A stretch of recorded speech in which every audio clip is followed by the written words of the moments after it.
A new survey put out by the Southern Poverty Law Center shows a distressingly high level of support for assassinating politicians among young Democratic men. And upon reading that, not a single conservative was surprised, because they're like, yo, Antifa's been going around smashing up windows, burning down buildings, and they even killed a dude in Portland. I think like 30 people died in the George Floyd riot. So this is not surprising to people on the right. But it does show we are dangerously close to a civil war. And that's not my opinion. It's actually the opinion found in this poll. About half the country believes a second civil war is fast approaching. And we have more op-eds in the mainstream media saying that another civil war is coming. But the Washington Times, while they do accurately point out there is a distressingly high level of support for assassinating politicians among Democratic men, what they don't include in their headline is there is a distressingly high amount of support for assassinating politicians among young Republican women and about a third of Republican men. I am of the opinion that we are in the precursor to civil war if we're talking about hardcore violence. If we're talking about some kind of futuristic fourth and fifth generational warfare, I think we're in it now. But as I frequently cite Stephen Marsh, the author of the book, The Next Civil War, he says we're in civil strife. And that's when people are dying at a certain rate over political issues. Yeah, I think we're there. I think we've got a political elite civil war happening where you've got Donald Trump. He's got his interests with the Durham probe going after Clinton and her camp, and we all think they did wrong. And Joe Biden, I believe, is corrupt as they come. But they're firing back saying, no, it was Trump. Trump should go to jail. When both sides, regardless of who's right or wrong, are pointing at each other saying, arrest that person. That's how you know we're getting dangerously close to a legitimate civil war. The first civil war in the United States was particularly unique in that several different jurisdictions, the sovereign states in this country, were seceding, and then the Union tried to keep things together. Typically, civil wars, as we've seen throughout history, are pockets of the same country. The culture breaks. It's usually rural versus conservative or something like that. I'm sorry, rural versus urban, not rural versus conservative. Rural versus urban areas fighting. It wasn't necessarily all that different. You had the developed North and the South. But with the states, it was kind of different. We're now starting to see something that's more akin to historically consistent civil war, in that different pockets of this country are adopting different views, and we're dangerously close to severe acts of violence and political turmoil. I have a lot of people that like to tell me I'm wrong about civil war and all that stuff. And the first thing I say is, guys, I'm just reading the news and giving you my thoughts on what other people are reporting. To be fair, we launched timcast.com, and we have original reporting now as well. But for the most part, I'm taking a look at the conflict, the context, and what the expert assessment is. Early on in 2018, when I would bring this up, people would just be like, oh, please, Tim, you're exaggerating. It's not going to happen. And then January 6th happened, and many on the left immediately said, okay, maybe we were wrong about that. Conservatives then fired back, said, oh, the Democrats are now hamming it up, trying to stoke fears about the Republicans. And I'm just like, I don't care about your tribe. I think we are heading in this direction. January 6th is a really good example for two reasons. The first, to the Democrat, they believe a bunch of Trump supporters tried to seize the seat of government. Now, for people who pay attention to the news, you know that it was basically a riot that was fairly directionless. Some people are being charged with conspiracy. We'll see what happens. A lot of people bumbled their way in and took selfies with police officers. All in all, several hundred people. Not that big a deal, but still pretty shocking. What is a big deal, in my opinion, is what should be shocking to people on the right. And that is the near indefinite detention and solitary confinement of those who were arrested on January 6th. People have long talked about that. If you're on the right and you think, January 6th was not an insurrection, I don't care. Look what they're doing to people. Look what the power of the federal government is doing to people. How can you not believe that this country is, how can you think we're not on the verge of some kind of chaotic circumstance, civil war, whatever you want to call it? Sussman, Clinton lawyer, lies to the FBI, so they say. He's acquitted. Donald Trump calls it a corrupt legal system. If you're on the right, you take a look at 2020, and many people, many conservatives believe that was an insurrection. A lot of the rules were changed. There was unilateral decision making from governors, and that's what they cite. On the left, they just say January 6th. Either way, the Southern Poverty Law Center, while I'm not a big fan, I don't think they can be trusted. They used an outside group to conduct this study. And when the study shows that Democrats, young ones, are actually more supportive of assassination, I'm like, they may be biased, but think about what that really means. What? Young Democrats are even more likely to want to support assassinating people? This poll is rather shocking. But I will say this before we get into it. Take it with a grain of salt. Nonprofits need to stoke fear to generate revenue. They need to convince you the end is nigh, so you give them money. Considering that what they've reported does play into my personal biases, I'm willing to accept it. I'm also willing to point out confirmation bias. But I would actually counter that with this argument. When the SPLC, who typically does not agree with me, does, well, then I think you've got something unique. Looking at everything I've seen, I think I can make a fair argument for why we are heading towards civil war. If the Southern Poverty Law Center comes out and agrees and also says it actually is young Democrats who are more supportive of the violence, we know that, right? Or do we just believe it? If the left and the right believe it, it's more likely to be true and not confirmation bias. Take it all with a grain of salt. I can't read the future. Maybe it is just bunk information trying to get you to give them money. But let's read. Before we get started, my friends, head over to timcast.com and become a member by clicking that beautiful sign up button in the top right to support our work as a member. You will get access to exclusive, unfamily friendly, don't have your kids watch this stuff, episodes of the Timcast IRL podcast Monday through Thursday at 11 p.m. You'll be supporting our journalists and our opinion writers and our infrastructure. With your support, we will keep doing more of this awesome work, and we are expanding our operation and hiring new journalists all the time. We're trying to hire them all the time, and we're doing the best we can. But don't forget to smash that like button, subscribe to this channel, and share this video everywhere you can. Post it on Twitter, on Facebook, on Instagram, whatever. That's grassroots marketing that you cannot buy. If everybody who really believed in the work we did shared our content, we'd be bigger than the corporate press overnight.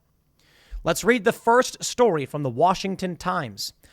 Distressingly high level of support for assassinating politicians among young Democratic men. More than half of Republicans believe the U.S. is drifting toward another civil war, according to a new poll released Wednesday by the Southern Poverty Law Center, which said it detected evidence of radicalization among both Democrats and the GOP. I want to pause right there. I like to state often that the Democrats say the same thing about Republicans say about the Democrats. The left says the same thing about the right says about the left. Our good friend Ian Crossland over at Timcast IRL often brings up, you say these things about the left, Tim, but they say the exact same things about us. So what is this? Who are we supposed to believe? And I'd say, hold your horses there, mister.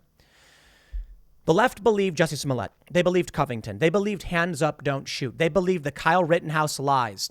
They believed the Ahmaud Arbery story. They believed all of these things which were debunked. They believed Russiagate, which was debunked after tens of millions of dollars. They believed Ukraine Gate, which was once again debunked. And I've got a high standard for what debunking is.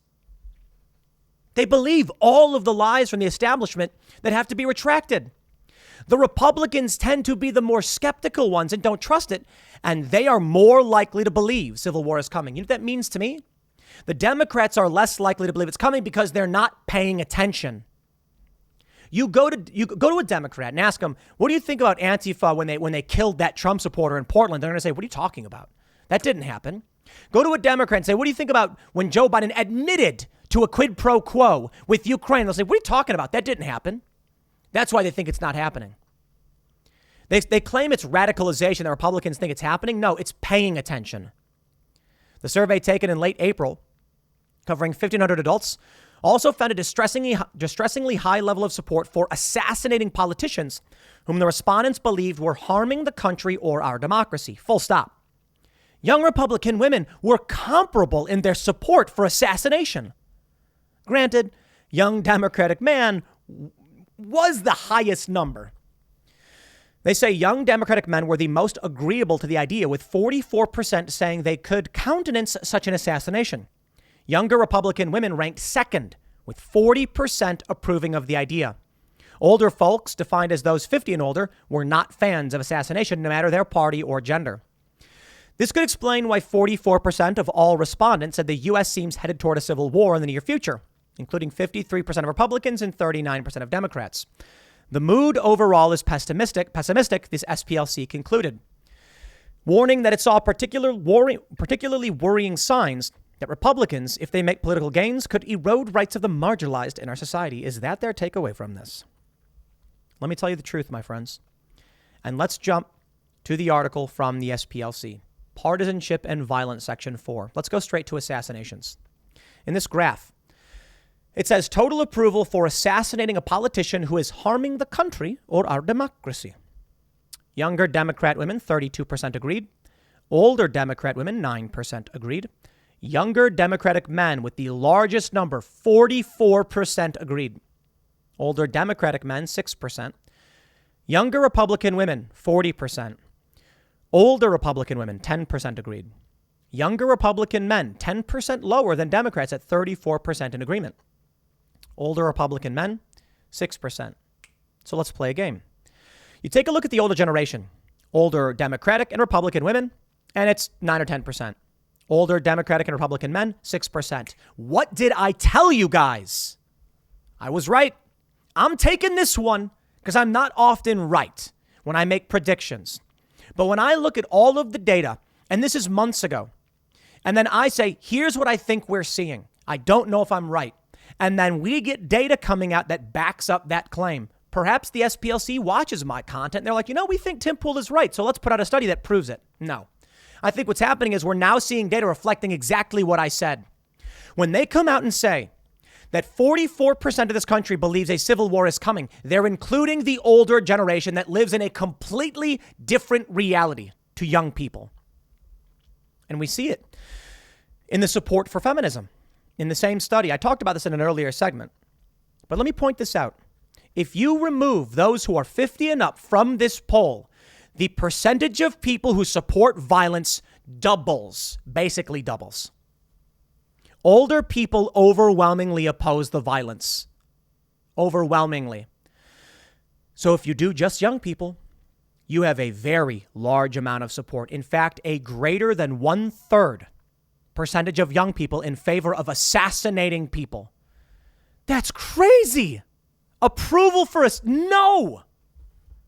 I'm a millennial. I'm one of these younger individuals. I don't know where they'd put me on this map. Probably Republicans. I voted Republican last time. I say no. 34% of younger Republican men say yes. Well, we are the majority that's saying no to this crazy stuff, but a lot of people, they don't say that. Total approval for threatening a politician who is harming our country or democracy. Now everything jumps. Republican men are more in favor than Democratic men of threatening it. This is where it gets crazy. 40% of young Democratic men support threatening a politician, but 44% support assassinating. You know what that means? Republicans all bark, no bite. They will wag their finger at you, but they won't do anything about it. Democrats are the opposite. They won't give you the benefit of the doubt. They want to retain the element of surprise. That 4% between the two, that means 4% of these Democrat young men are like, I wouldn't want to warn them that I'm going to do it. They would just go do it. That's crazy. Support for threats are very high. But again, among the older generation, it is low. Between 11 and 17%, older Democratic men support threats more than older Republican men. Here we go. Total approval for participating in a political revolution, even if it is violent in its ends. Younger Republican men, 45%, the largest number. So when the Washington Times comes out and says distressing number of Democratic men want, support assassination, I think it's bad. It is true, but I wouldn't frame it that way. I mean, honestly, I'd love to grab any one of these single stats and put out the shock content. I can't do that. That's not reality. If I were to put out a headline saying young Republican men overwhelmingly support political revolution, I mean, that's true, but it's comparable at 42% from among young Democrats. The reality is much more balanced than that. Young people favor violence and revolution more than old people. So here's what I was right about. When the 50 and older crowd age out, retire, or die, you will have the majority of this country in favor of war. Now, there's a possibility that we're not seeing data, a more nuanced and granular view of these things. It's possible that there's another bracket. Maybe Gen Z is more or even less supportive of violence. Maybe 20 to 30-year-olds don't want any violence at all, in which case it's an element of the millennials. Millennials get in charge, they may go nuts, but the younger people don't have an appetite for violence. It ain't going to happen. I don't think that's the case, though. I think you're going to see among younger and older people you're going to, younger and younger people is what I mean to say. Like a 45-year-old and a 20-year-old will probably have comparable, what's the right word? It will scale. I'll put it that way. A 45-year-old will be less in favor of violence, but still more so in favor of violence than the older crowd. And as you get younger, I believe it skews further and further towards support of violence. Back at the Washington Times, they say, quote, "No political outcomes are inevitable, but our results show that a substantial effort on the part of activists, institutions, and government will be required if we hope to secure a multiracial democracy and prevent partisan violence." There it is. What they're saying right there. Civil war is inevitable, in my opinion. I should rephrase that. I believe there's a greater than chance probability civil war is coming. I shouldn't say inevitable. What I mean to say is it looks like the dominoes are falling over and they will eventually knock over that large red domino of civil war. Let me say this. If we hope to secure a multiracial democracy. Stephen Marsh said, within this country, there are two governments, a multicultural democracy and a constitutional republic. Those are the real factions here, not left or right, whatever. I believe in a constitutional republic. I believe that we have rules we agree with and that we can amend the Constitution, but we have to have an anchor to agree upon. The other side wants a multiracial or multicultural democracy. That is not the foundation of this country, democracy. Now, multiracial is fine. I mean, we're a multiracial constitutional republic. But a multicultural democracy is not the foundation of this country. It is a revolution. And that's what the SPLC wants. And that's why they weaponize and smear people like Andy Ngo or people like me. The funny thing is, the reason young Democrats overwhelmingly support assassination is because of the SPLC. That's a reality. They sow hatred. The SPLC wants to make sure that those on the left despise, hate as much as possible. It's the only way you can condition someone to support violence, by making them hate. In an article from Al Jazeera, the U.S. is heading for a civil war. Today, the U.S. is much closer to the conditions that led to its civil war in 1861 than most Americans would dare admit. From Donald Earl Collins, lecturer of history at American University in Washington, D.C. People like Peyton Gendron, I'm not going to read these names. Their acts of racist and xenophobic terror have aimed to cower the potential political and economic power a black and brown majority population in the U.S. wield by the 2040s. I'm not going to read the names of these people because they want their names read. But this guy goes on, after saying their name several times, he goes on to mention the eco-fascist National Socialists' murder of black folks, and et cetera, et cetera. This guy's clearly on the other side of the political debate, whatever. But I don't think he's wrong. I think he's just viewing things from the other side. They want a multicultural democracy. Let me show you something that's really, really funny. I pointed this out and I did an earlier segment on feminism. We can see that in the same SPLC poll, even young Democratic men don't like feminism, which is really funny. They say 47% say gender ideology corrupted American culture, the majority of young Democrat men. Young Democrat men say, let me grab the feminism one. Men should be represented and valued more, 60% of young Democrat men. Feminism has done more harm than good, 46% of young Democrat men. This is crazy. But the great replacement, this is where I think things get, we're headed towards civil war. Let me show you these numbers. Section 1, here's what they say. Do you feel the changing demographics of America pose a threat to white Americans? If yes, or no. 67% of Democrats saying no. 30% of Republicans saying no. 45% of independents saying no. But let me show you this. They say, as you know, the demographic makeup of America is changing and becoming more diverse, with the U.S. Census estimating white people will be a minority in approximately 25 years. Generally speaking, do you find these changes to be very positive, somewhat positive, negative, or very negative? Somewhat positive among Democrats, 36. Very positive, 27. That is to say, 63% of Democrats think it is positive white people are going to be a minority. So what's the great replacement? Well, I suppose there's two ways to look at it. The SPLC would probably frame it in the more conspiratorial way that there is an effort to reduce the amount of white people. I think many white people would probably phrase it many of the more fringe right, white identitarian elements might say the same thing. I think the reality is just that white people aren't having kids. White conservatives are having kids.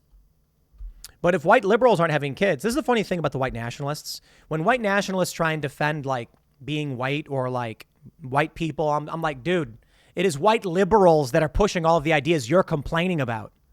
So I don't know what you're trying to say. Anyway, I digress.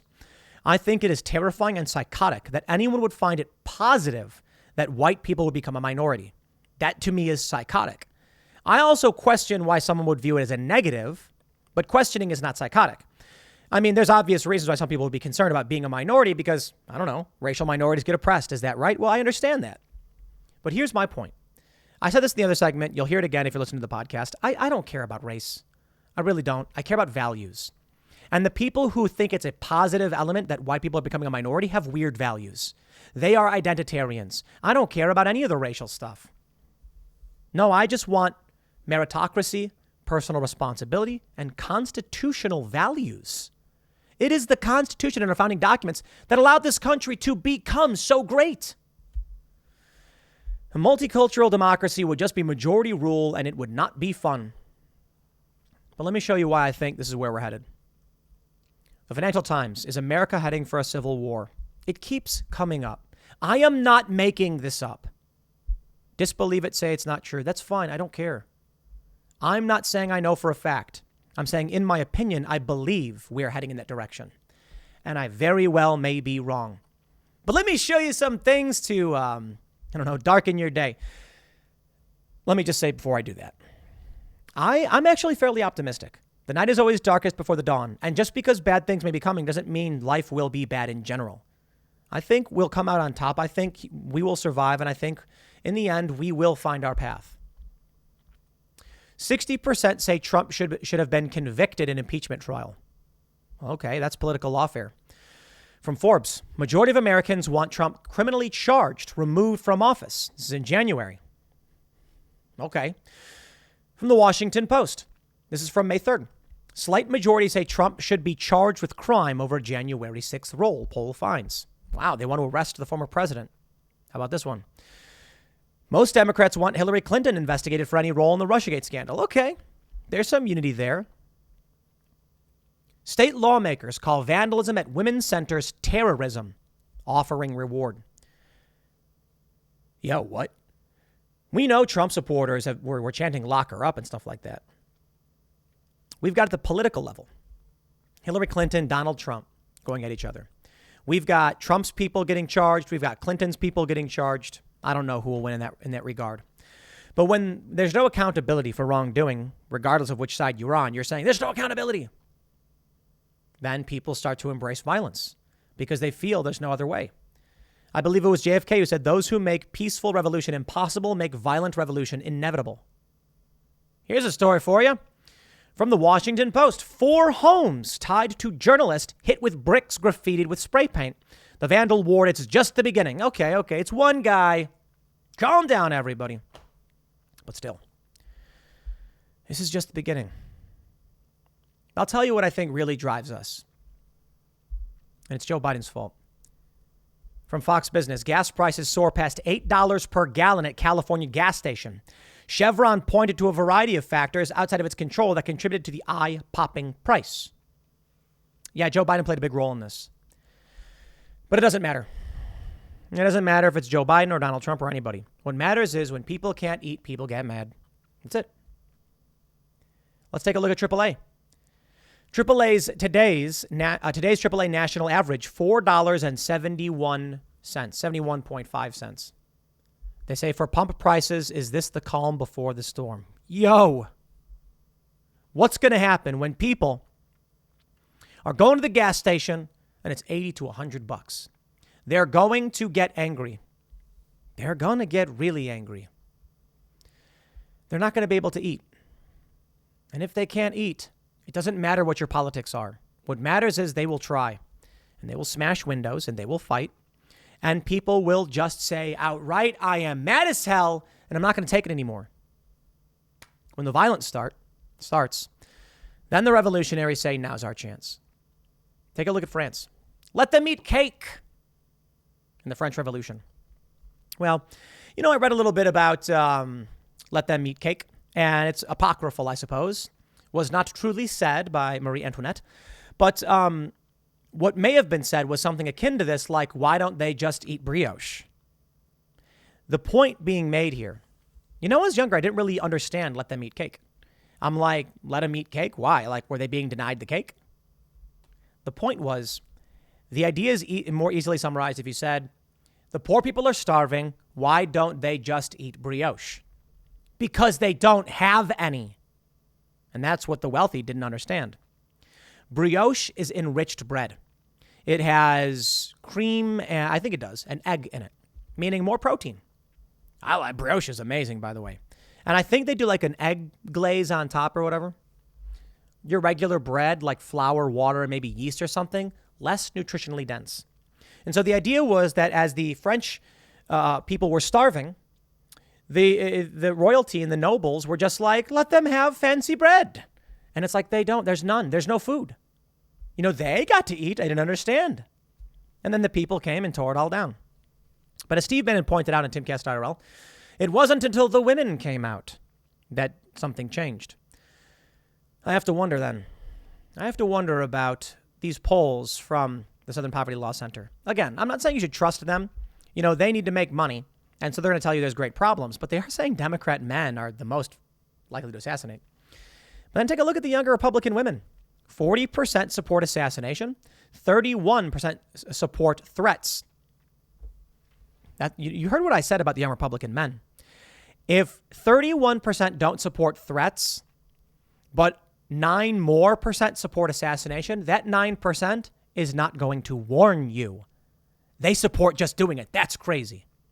And then we have 30% say they support revolution. I don't know if we have enough support of the young women yet for anything to truly happen, because it will take those younger Democrat and Republican women, and they're less inclined towards the violence, although young Republican women are the second most likely to support assassination. That's freaky. But here we go, man. The media lies. They generate hate. The SPLC lies. They generate hate. Everybody does. Look, even the Washington Times, with their framing of the headline, distressingly high level of support for assassinating politicians among young Democratic men. It is true. But anybody who just sees that headline won't realize young Republican women are almost the same level have almost the same level of support for assassination. That's why it's important to just be like, everybody's going crazy and being driven crazy. So what are you doing? Are you preparing? The idea of prepping, isn't that crazy? When I was younger, preppers were nuts. We had problems, but now when you have lecturers of history at the American University in D.C. saying the Civil War is coming, Financial Times is saying Civil War may be coming, many celebrities, high-profile Democrats, activists, saying Civil War is coming, or that we're in it, or that it'll be a peaceful divorce. A peaceful divorce always leads to civil war. I don't understand why anyone would deny it. Why would you argue it's not coming? You can make arguments. You can say that the wokeness is losing, but I think tribal hatred is the most important factor. Right now, there is no economic incentive for a progressive to tell the truth about me. None. And that means they will say the worst possible things to make all of their fans hate me instead of actually listening to what I have to say. That makes them money. Now, I do have an economic incentive and a moral imperative to give you adequate information on Democrats, which is why when I see this story, I make sure to point out the full context of the SPLC's poll, that it's not just Democrat men. I mean, even young Republicans, a third of them do support assassination. That's crazy. The Washington Times, they do mention it, but not in their headline. They should have. I personally think there's a moral imperative to make sure you know the truth so that we can pull through this and survive. But in the end, I'm not sure it really matters. I'm not sure it really matters because as the older generation ages out, passes on, and those who support violence increasingly take over, you're going to see more and more violence. You are going to see more young people support chaos, conflict, and civil war because they don't know the ravages of war. Maybe the real issue is that older generation knows war. Many of them saw Vietnam. Mostly the boomers, 50 plus. And so they're just like, you don't want to see war, man. You don't understand. You do not get it. You don't. When the supply lines are cut off, let's think about the things you haven't realized yet. Let's say you live in a city. Your toilet going to work? What about water? What about when the water supply line gets cut off upstream and the water supply in the city goes out and the city's left in chaos? Have you thought about that? What about if you stub your toe and get an infection? Sorry, antibiotics are reserved for the war effort, and we actually don't make them. They're made in China. There's nothing for you. We got to cut your toe off. Get some antiseptics, man. I bought a bunch of mouthwash. Mouthwash is an excellent antiseptic. You can put it on cuts. I'm not going to tell you what to do. Take medical advice from medical doctors. I just think that, I thought to myself this a while ago. What is one of the most important common items in the home that is damn near impossible to synthesize without assistance? I don't know, maybe antiseptics.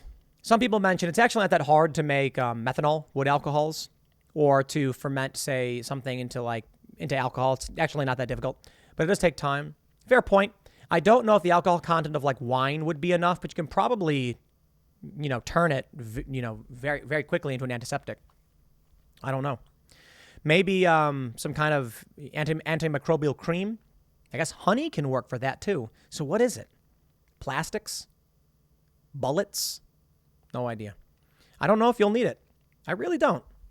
A lot of people keep saying civil war is coming. And more evidence is stacking up that the predictions I was making years ago actually turn out to be correct. And that's what scares me. What scares me is when this guy from Al Jazeera is writing that it's race-based war that's coming. Because I've said that before. If the left keeps pushing identitarianism, young white men will form white identitarian groups out of necessity. And then when they do, fighting happens. And who's the majority? I do not believe that we will see a peaceful transition from a white majority to a white minority. I don't. Because what we're already seeing is racists attacking people. I'm not saying it's the apocalypse, and I'm not blaming all white people. I'm blaming racial identitarianism. And the left, they're pushing it.